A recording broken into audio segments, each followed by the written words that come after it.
Hey, thanks for tuning into the Zelos Podcast. I'm your host, Rocky Snyder, and this week, with the pros behind the pros, we're going to Major League Soccer. And the San Jose Earthquakes, a buddy of mine, Mat Herold, he is the sports scientist for the Quakes, and we're going to get underway with the conversation in just a moment, but let's hear from the sponsors first. This episode of the Zelos Podcast is sponsored by Kinetic IQ, where intelligence meets motion. Kinetic IQ brings a biomechanics lab into the palm of your hand, letting you measure movement anytime, anywhere, with just an iPad or an iPhone, and no wearables required.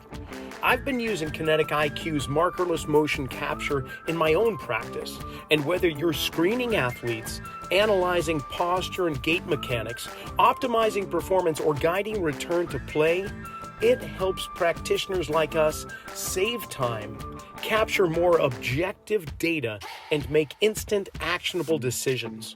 So to learn more about how Kinetic IQ is shaping the future of intelligent movement, visit them at kinetikiq.com. That's KINETIKIQ.com. You know, I can't tell you how thrilled I am to have Metabolic Elite be one of the sponsors of the Zelos Podcast. You know what makes Metabolic Elite different is their commitment to real results. I've seen a lot of supplements and performance enhancement things over the years, but they pair clinical experience with innovation, like Lipitab, their proprietary solid-state liposomal delivery system. It's a chewable format which enhances absorption like nutrients like BPC 157 and synapses. They're delivered more efficiently in the body, supporting recovery, focus, cognitive health. Their formulas go beyond the basics, solving performance health challenges at the system level. Every product is tested for quality, it's backed by research, and trusted by athletes and clinicians alike. So learn more at metabolicelite.co. Remember, you can check out my website, rockysnyder.com, for continuing education workshops, in person, online. Also events that are coming up this November. I'll be at the Arizona State Clinic at the NSCA. Hopefully you're already signed up there and we can meet in person. But we've got a whole bunch of things, podcast archives, blogs, and a whole bunch more, including a copy of my book, Return to Center, Strength Training to Realign the Body, Recover from Pain, and Achieve Optimum Performance. Be sure to follow us on Instagram at Rocky_Snyder. Click the subscribe button and enjoy the conversation. Well, Mat, thanks for coming on the podcast. For the listening audience, I've known Mat for a little while now, the better part of the summer, actually, because every now and then we catch some waves together over here in Santa Cruz. He makes a journey from PayPal Stadium over to Santa Cruz, and we've been grabbing some waves. So it's nice to get you on the podcast, and I won't say off the waves, but, in a different environment. So welcome.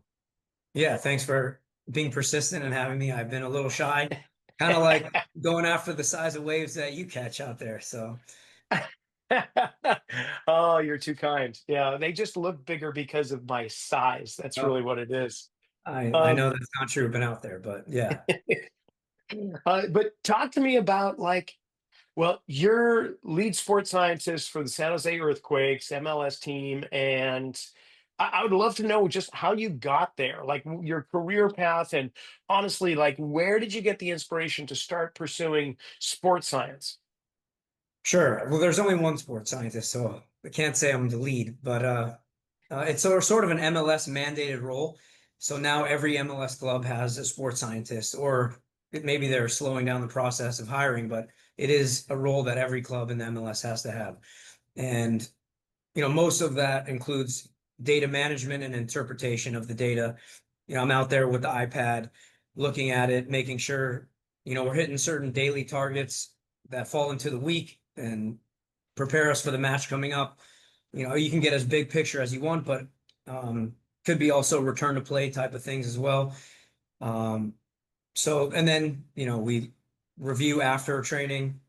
Did we hit the targets during training? Maybe there's more that needs to happen after, that we call top-ups. So as far as the question, how did I get into this? Well, reflecting on my career, I've coached at literally every level of soccer now in the United States, from grassroots to junior varsity high school, varsity high school, junior college, NCAA Division two. So, skipping NAIA and Division one. Although I've done like strength and conditioning work at UCLA as an intern a while back with the soccer team there. Um, and then like PDL, I've worked with that level, and then USL Championship, and now MLS. So Wow. it's just been a lot of comparing and learning, seeing what really separates those that continue to move up the ladder from those that don't. And that's been pretty interesting to see. And for me, I never really had the goal of I need to work at pro soccer. I think it was always something that interested me, but at the time I was living in LA, coaching high school, club, and junior college, loving life, everything I did was soccer, and there was always this calling to travel, see the world. And I saw on Twitter, or what's now X, a posting for a PhD embedded with the German national team. And I was like, yeah, what the heck? Really? I wasn't super excited about doing a PhD, um, but I thought might as well see what it involves. So got up at 5 a.m. and turned on the Zoom like we are here, and it was two of the match analysts that had recently won the 2014 World Cup and a host of other people, all working with the DFB, the German FA. And the questions were really exciting, like tactical situations in a match. And I left the call like, wow, that was so exciting, just to pick the brain or have them pick my brain in this passionate, enthusiastic way. I mean, I don't know how much you know about Germans and football, but uh, It's it's pretty harsh. It's pretty yeah, it's pretty like deep and strict. Bundesliga, yeah, I followed it for a little while and I'm like, these guys are serious. yeah. I think, but it's also fun. Like they're serious, but it's serious fun. Because they do truly love the game in ways that, and we could talk about it, that I don't see the same love for the game in America yet. Um, but that's I'm a so yeah, talk about that. oh. Um, well, I think, well, one thing is the realism that a lot of the kids have.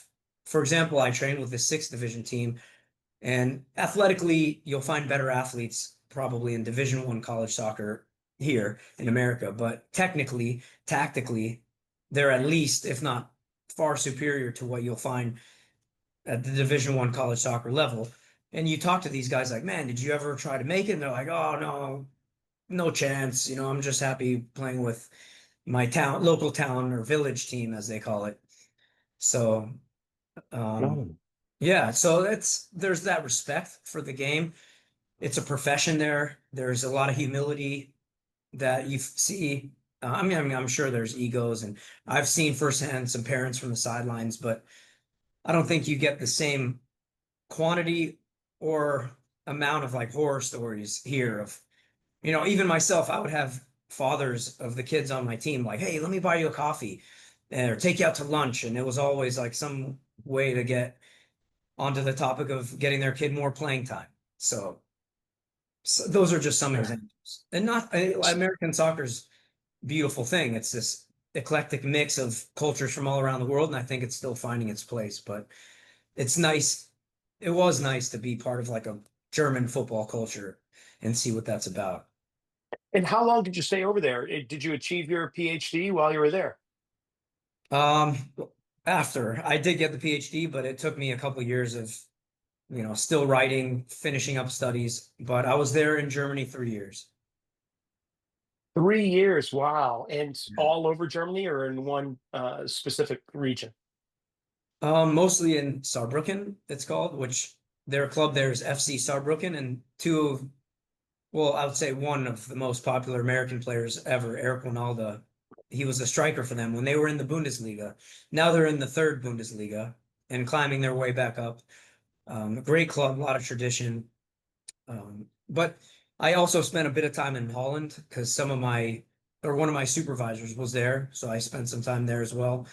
Also a strong football tradition, but yeah. So, how does the experience you gained in European communities, how did it carry over into the States? Like, what did you bring back from that experience? Sure. I'd say in practice, well, let me think about this for a second. My study topic was the implementation of data science in football with more of a tactical approach. Not so much on the physical side of the game, like looking at GPS metrics and all that, but more um, kind of subjectively defining what is a change of direction, what is a sprint, and how do players on an individual level create space for themselves, either behind the opponent or in front of the opponent to receive the ball and exploit space behind the opponent's defense. So that was sort of like the crux of my PhD. Um, Wow. but most of my colleagues were studying more physical data, physiology, hamstring injuries, things like that. So I was in that world.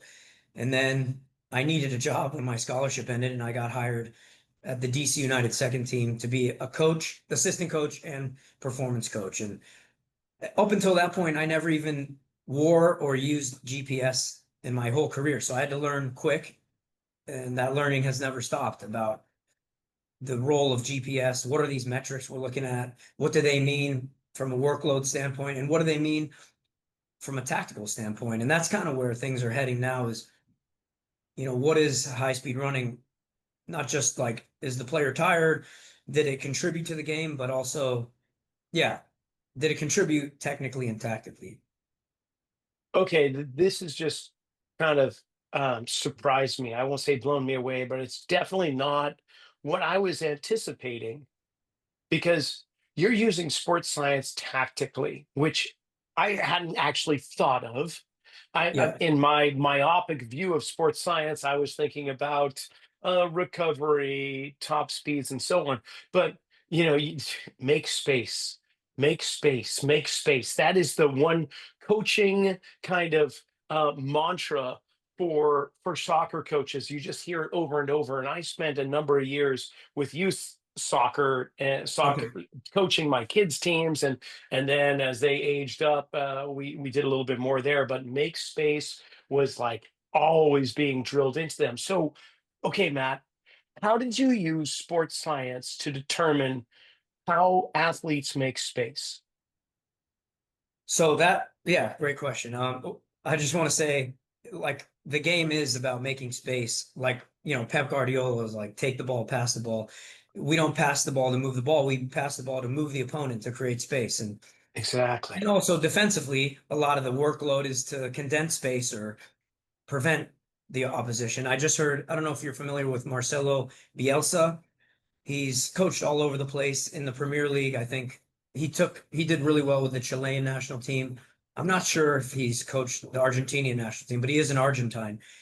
But he recently gave an interview saying like when his team does well, they exceed their match averages for running metrics, which the research actually doesn't always support that. But I agree with his general sentiment, which is, effort and enthusiasm for the game, commitment to close a guy down, that some of that stuff you can't even measure with GPS yet.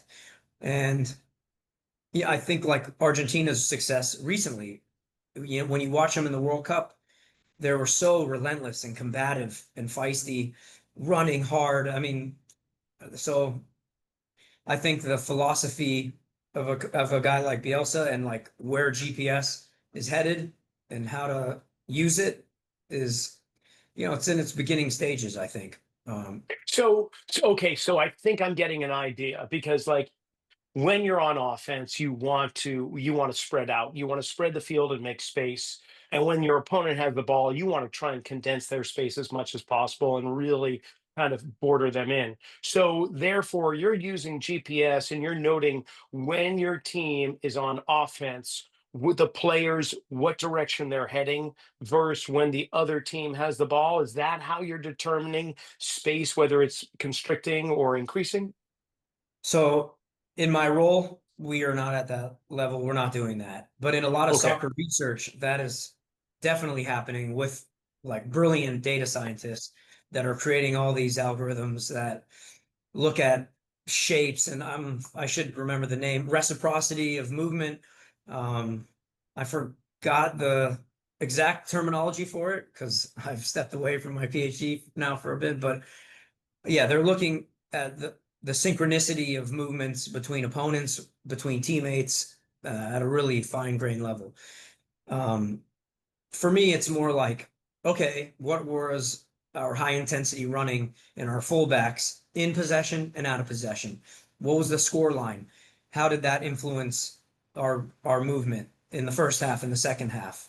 And you over a season and games and just reading and talking to other practitioners, you start to see some patterns. Like, for example, if an opponent sits way back and defends in a block close to their goal, they call it a low block, and maybe that's all they want to do, or maybe they're down and they do that and try to counter, um, or that's just their strategy. They're not leaving a lot of space to run in behind. So you may see less sprint distance and high speed running. And just to define that, high speed running is like anything over 5.5 meters per second, and sprint distance is generally anything over 7 meters per second. Okay. And so you're tabulating the frequency of that? Usually we get an output of the total meters of running at those thresholds. Got it. Okay, so in regards to like murmuration, that's kind of like in nature when you see this flock of swallows in the air, and it looks like it's one organism as it flows across the sky and quickly changes direction, and you realize it's not one bird that's controlling it; it's their feeling of air pressure around them that controls it almost as one entire organism. And sardines, anchovies, bait fish and bait balls, they have that same kind of, I don't think they call it a murmuration when it comes to fish, but as you're talking, I am experiencing the same kind of vision when it comes to players on the pitch. And Yeah, so some people are utilizing sports science to look at this murmuration, this right. well, kind of I won't call amoeba soccer because that's more like 5 and 6 year olds and that just clog around the ball. But there's a dance. There's like this certain amount of almost instinctual information that the players get, and you guys are some people are measuring that out. Yeah. Um, my guess is clubs like Barcelona, where a lot of these top data scientists are integrated, or Liverpool, they're using it to identify patterns. Hey, how does the opponent we're playing next, where do they concede goals from? I mean, I'm sure our Quakes team is doing that as well, because we do have data scientists on the tactical side, but that's where there's room to grow, is integrating the data Mm.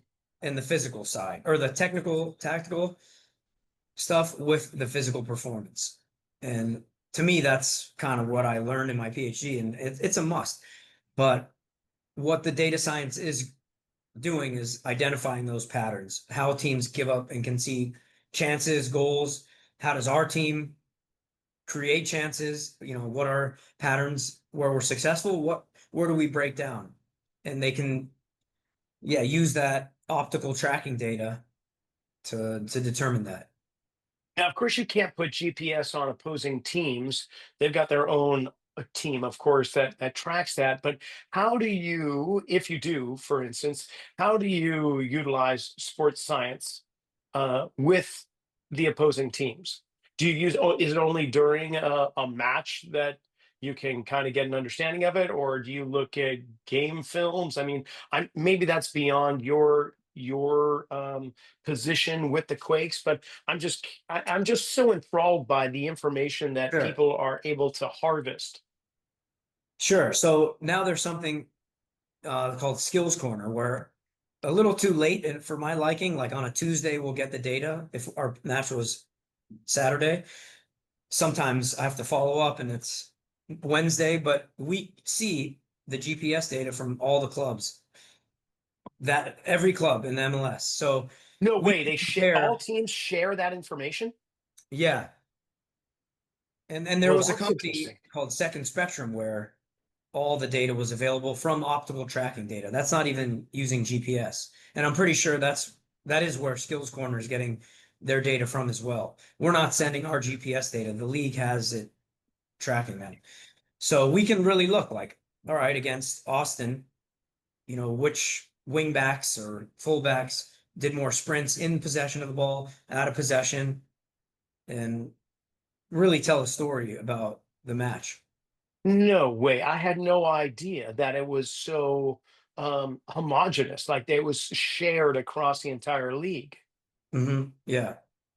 Di- I don't know if other, I don't think there's any other major league sport that does that. Do you? I think Second Spectrum was involved in the NHL, but I'm not really sure. Wow. Okay. There's things you know, and there's things you don't know, and all that, that quadrant there. What are the things you know that you don't know when it relies when it comes to the your role as the sports scientist? Like, what are the things that, if you don't mind sharing, as long as it's not proprietary or taking, advantage of this conversation, but like, what are the things that intrigue you that you would like to learn more about? Yeah, I mean, there's also a lot of things I don't know that I don't know, and Right. I guess I won't be able to talk about that. But yeah, I mean, I know it's that cliche, the more you learn, the less you feel you know, and it just seems like every year I'm involved in pro sports and meeting more people, seeing on LinkedIn all these brilliant people coming out with articles and taking things to the next level and the next level. Um, it's the list is pretty much endless. I mean, even just my day to day, like, okay, what's the most efficient way to hand out GPS given my Hmm. facilities and to collect them from the players? Because, even something as simple as like going around and finding their GPS devices on the ground in the locker room, they get lost in the laundry. Like, what's the, like, those are little practical things that save you hours over the course of a season.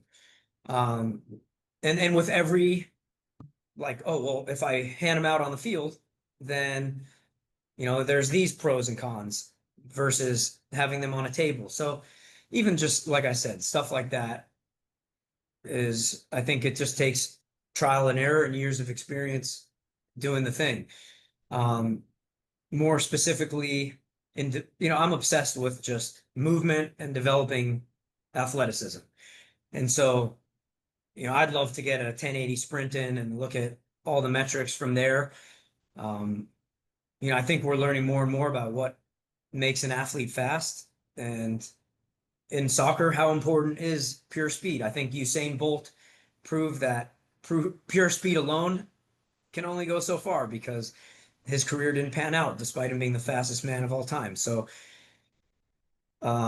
blending the tactical, technical, physical, and psychological is just that's what fascinates me the most. And the nutrition side, we just hired a dietitian, and it's not like once you have a role in the club, it's kind of like, all right, stay in your lane a bit, even though we do have a lot of meetings and it's really open and everyone is there to learn from each other. But stuff like gut health and like I talk to my dad and he plays softball and I'll say, "How was your game?" I didn't have today, or some days he does. Why is that? Is it, why are we thinking the thoughts we're thinking when we step on the field? Was it sleep? What we ate? Was it what we ate that affected our sleep? Was it maybe we didn't lift the morning of and that could have primed our nervous system? So, it's endless the way I see it. Yeah. Well, I'm glad you bring in the psychological aspect of it too, because that's typically more subjective.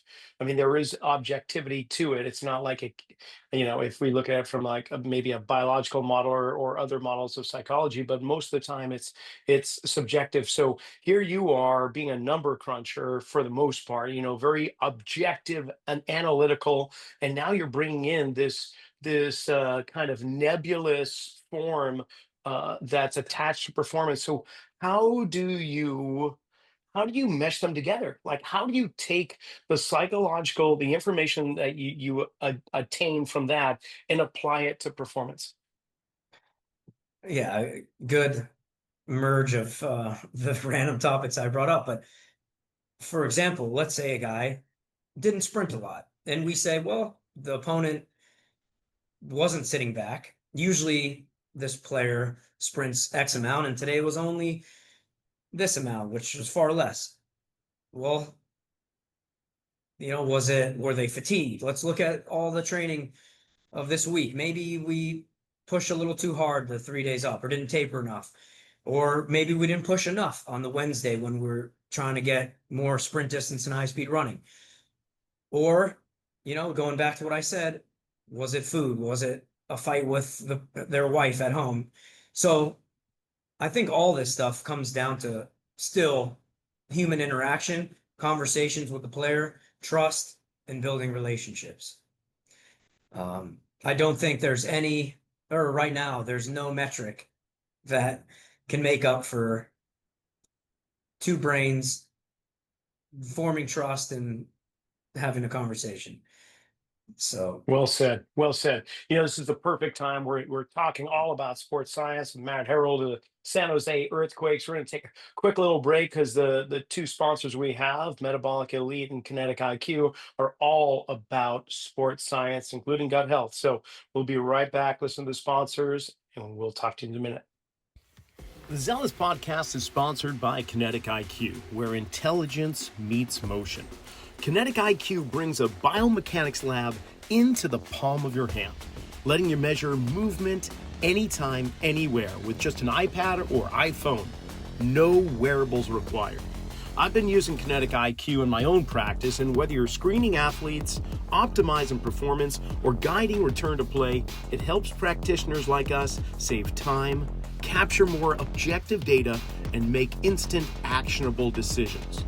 So to learn more about how Kinetic IQ is shaping the future of intelligent movement, visit kinetikiq.com. That's KINETIKIQ.com.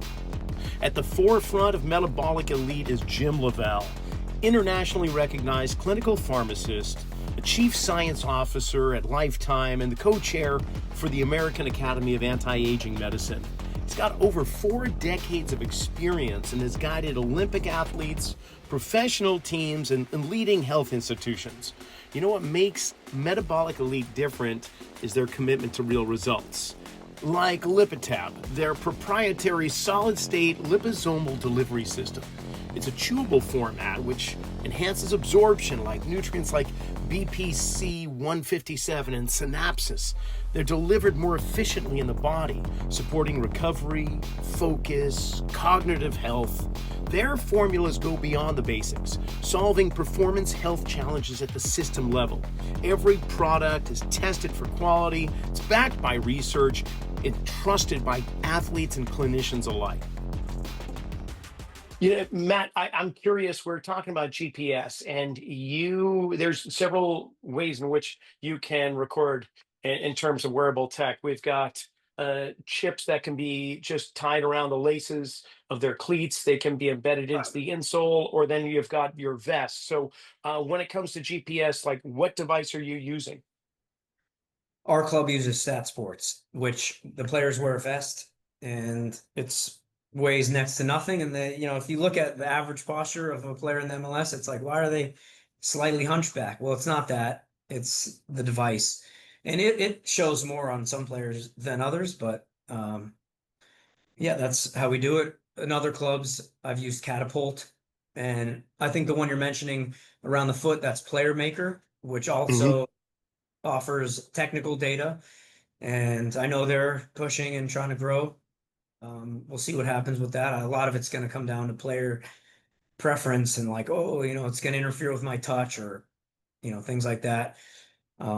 Even myself, the few times I put on the vest, I'm surprised players don't complain more than they do, just because you want to be or at least I want to be as light and unrestricted as I can, and anything extra's extra. So, and in fact, along those lines, I heard Brazil didn't wear vests and GPS in the last World Cup, but Yeah, I'm kind of curious. Anything that's going to alter sports posture or restrict movement, you got to kind of have a little question mark going. Okay, one, this is going to skew the actual results if they weren't wearing it. Like, how do we get that that pure unadulterated information? Is this as close as we can get?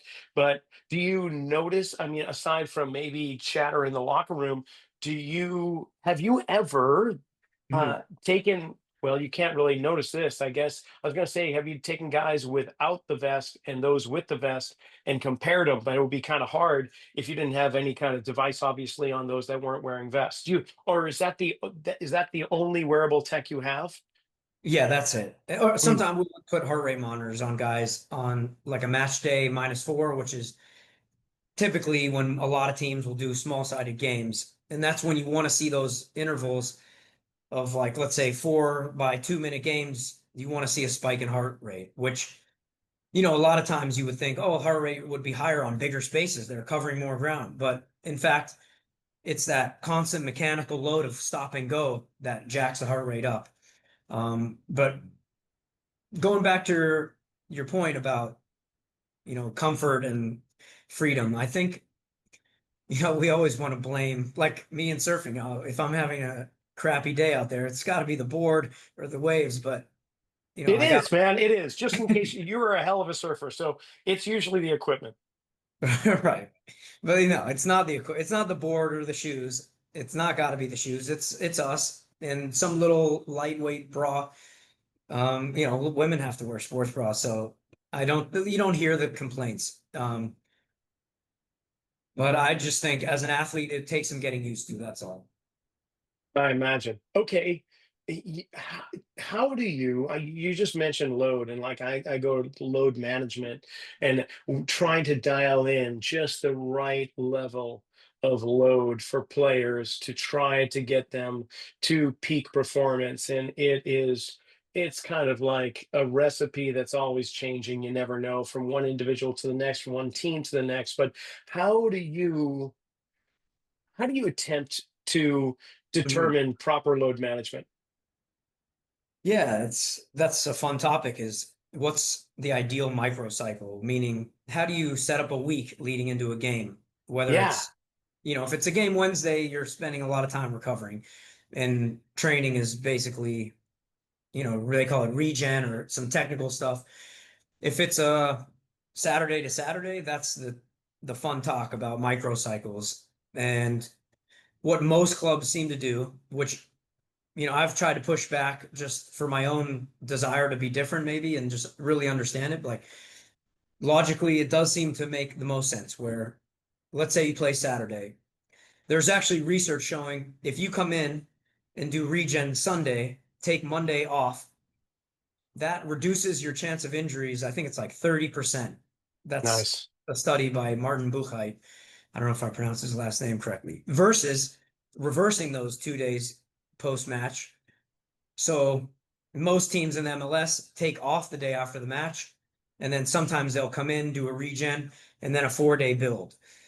And on that regen day, whether it's Sunday or Monday, that's when the guys who didn't play much, they'll get their extra work in. Um, so yeah, Wow. To me, that makes so much more sense to do regen after a match and then give them a rest day, only because you're going to get more proprioceptive stimulation for areas that may be under uh, under assessed in terms of injury or potential wear factors.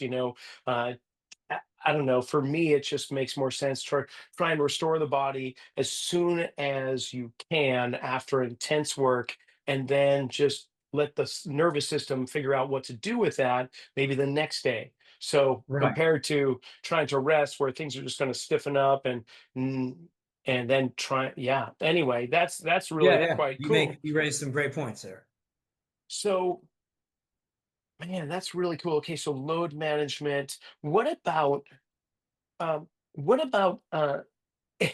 in times of regen or maybe post rehab return to play or return to performance?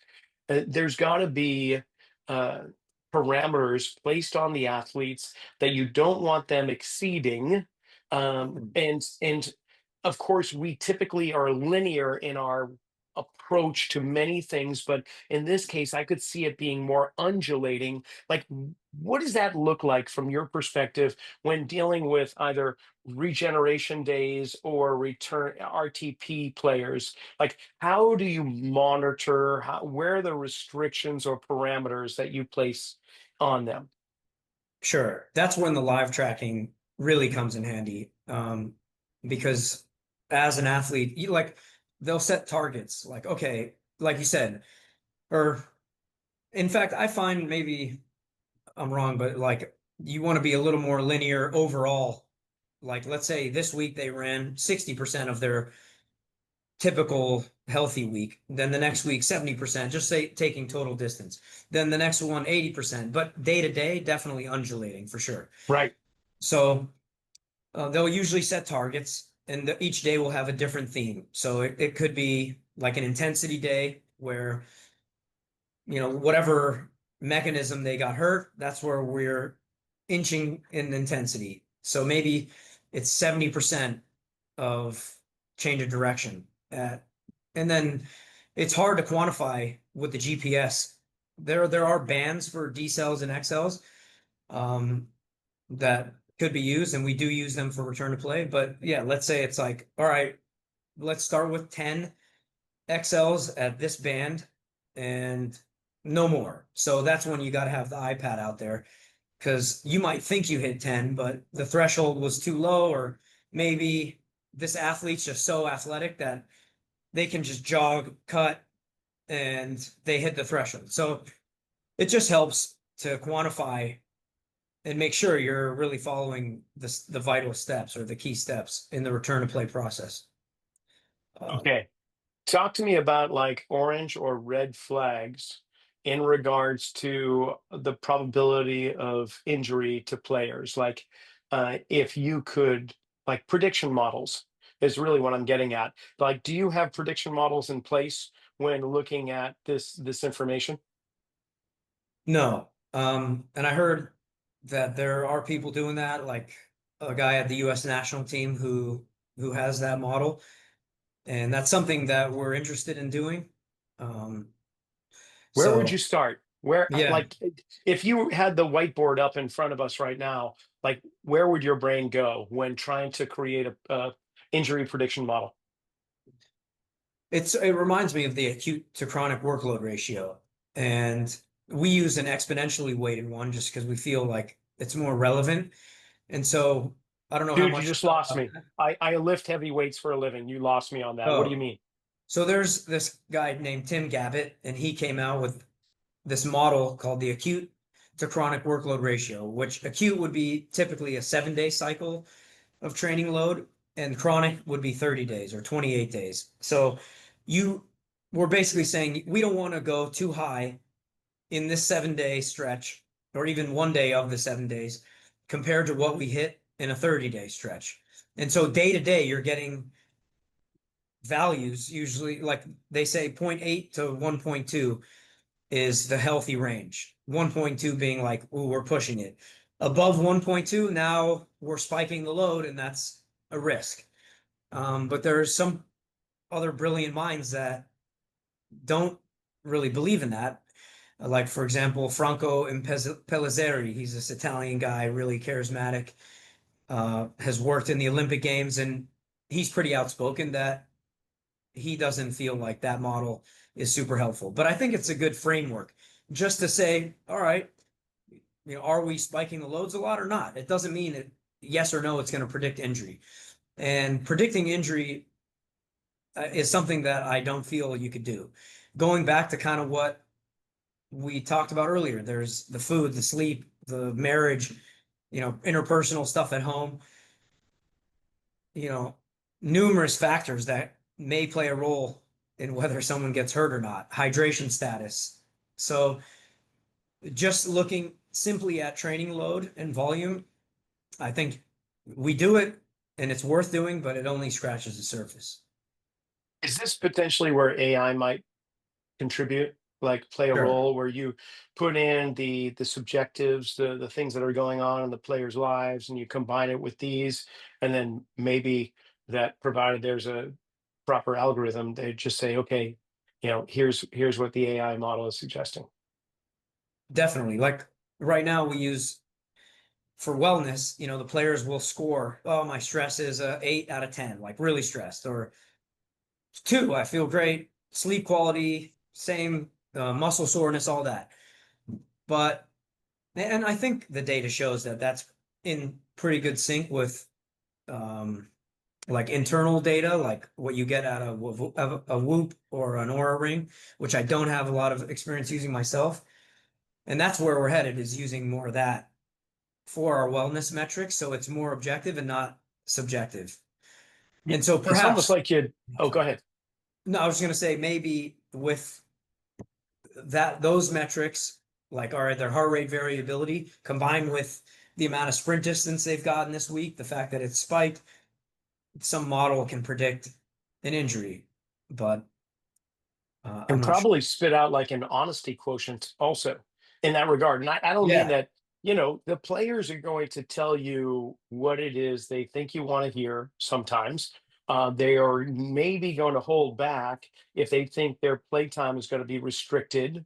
And then you've got people that are just open books. No matter what's right, going on, they're going to let you know. So there's that element that is a variability when you're talking about the subjective questionnaires. So it would be interesting to see if you could develop, like, honestly, like an honesty quotient from one player to the next, so you can dial in when they give you this feedback in your questionnaire, what's most likely going to be more accurate.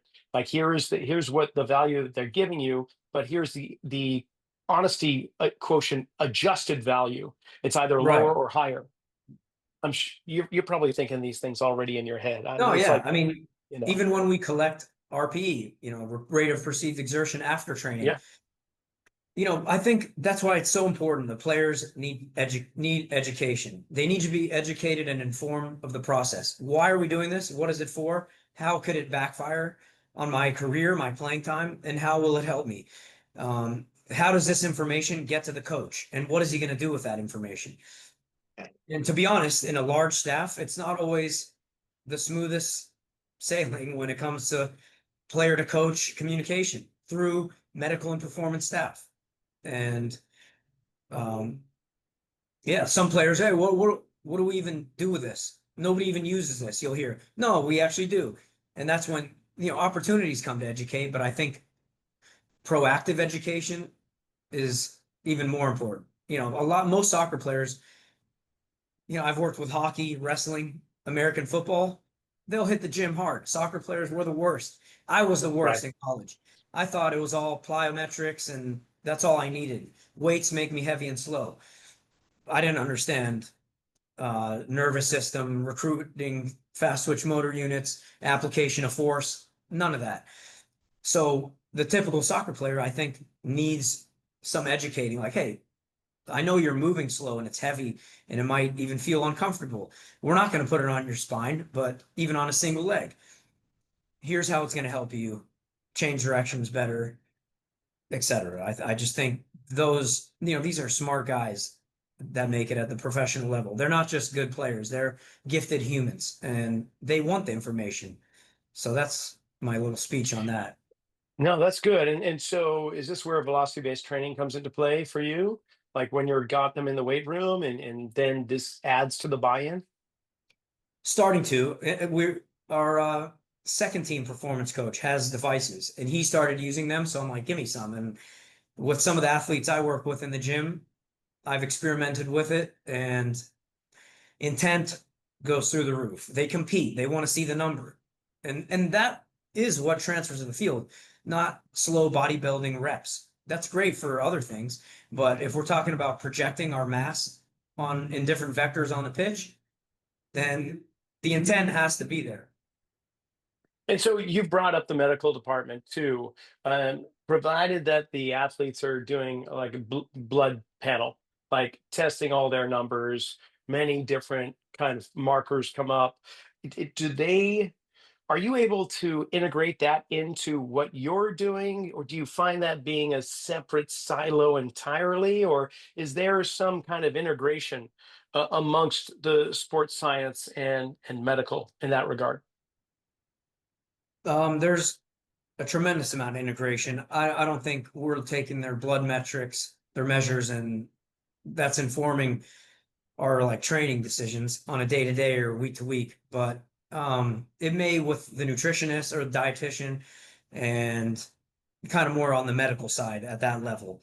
But medical and performance are very integrated, and we meet daily and weekly on return to play, especially on how can we help these guys, how can we communicate to the coaches, individual needs of certain athletes, and yeah, it's pretty collaborative. Okay. Granted, MLS is the baby in the world when it comes to soccer leagues. I mean, the Europeans have us dialed. But I guess what I'm wondering, because sports science is I in regards to like wearable tech, computer models, that type of level of sports science, it seems like it's a fairly even playing field where no matter how long the clubs have been in existence, when Mhm. you talk about sports science, you guys are pretty much exploring the same virgin territory. It would I be correct in saying that, or do you feel like the Europeans or elsewhere have more of an advantage? I think you're correct. I mean, there's great practitioners in Major League Soccer, and I think if we're talking about the game itself, Europe is at a higher level with, probably the coaching as well as certainly the players. But as far as sports science, I think that's where the playing field is level. I mean, and each country is going to have different, I guess, primary things they look at. Like, I think in Italy, I may be wrong, but they're more like looking at physiology of running and things like that. Whereas maybe in the Premier League, it's a little more holistic with they're in the gym looking at counter movement jump and improving speed and power. And you may see that in the leagues. Um, or that could just be England has a lot of money and they buy the best players right now. So hard to really say. Okay, so we got World Cup coming up. Yeah. Obviously, you're stoked on that, especially it being here on the West Coast. Well, it's being everywhere, but we got some matches coming up. Any particular countries that like? Let's get your picks on World Cup right now, where we stand. Yeah, it's funny. I have family from Brazil, so they would come over and, give me Corinthians jerseys, talk about Pele. So, and I've been there to train, and I was always Brazil, Brazil, Brazil, but they've been kind of in shambles for a while, despite producing so many great players. But it's hard for me not to hope they do well. I always hope America does well, because it's good for the game, good for the country. But I'll get a lot of shit for this, but I don't want them to do too well because I like an underdog, but not when it comes to the purity and beauty of the game. Going back to what I said, I don't think America deserves to win the World Cup yet. And if they did, it would be kind of like a cheap feeling, like we're not there yet. That's how I feel about it. But I think I want What them to. about the dark horse, the underdog? Which one is the one you've got your sights set on? I don't know. I don't. Netherlands? Yeah, No. my head's been so much in like, I used to be a big fan, and now I'm more like I want to watch a good game, and I like the Hmm, competition more than wanting some team to win. So that's kind of how I very am as cool. a sports fan now. Well, you're in the off season right now, or postseason, we'll say. What's your role now? Like you've got the academy, of course. You've got you're obviously you still got full time employment here when the off season comes around. But what does that look like for your specific role? Yeah. So first is a time of reflection, reviewing how the season went, where it could have gone a lot better. We present on those things relative to our role amongst the staff. And so I'll be doing some PowerPoints coming up and working on that. And that's kind of like the main thing. But there are players that come in that one training, especially the guys that were hurt and missed some of the season. They stick around longer to kind of give themselves more of a running start into the next season before they go home or go away. also supporting them remotely with strength training templates, fitness, things like that. We give them the best support that we can, but of course, we don't know what they're going to do. They may jump in, play small-sided on some days, as they should, and play basketball with their buddies, cross-train, things like that. So still providing them with the programs, especially the stuff in the gym. I think that's kind of like, hey, at least do this, because that's going to really give you robustness and a profile for when you come back. And then it's a little bit of time off, maybe a surf trip, and then we're back at it for preseason. So Preseason begins February? January 11th. January 11th. Man, all right. So you got some time to, like you say, reflect, maybe get over here and catch some waves with me. That'd be great. Matt, this has been really insightful. I love delving into areas that I am not familiar with. And when it comes to your role, you really taught me a lot. So I can't thank you enough for coming on. This has been great. If people want to follow you, maybe LinkedIn, do you do Instagram? What are ways people can get a little bit more insight? Yeah, I do have an Instagram where I try to provide value based in science and not just feelings, geared towards soccer players of all ages that want to stay healthy and improve their athleticism, and just appreciate some philosophy around the game, including loving the game. So if they want to follow me there, it's Hero Performance _. So Excellent. All thanks right, for we'll the make sure show. that's in the description. You got it, man. All right. So next time we see each other, we're going to have a board meeting. That's right. Well, that's a wrap for this episode of the Zelos Podcast. I want to thank Matt and the Earthquakes organization for allowing this conversation to take place. And one more little kind of note from our sponsors. Before that, have yourself a great week, and we'll see you next time. Remember to check out metabolicelite.co.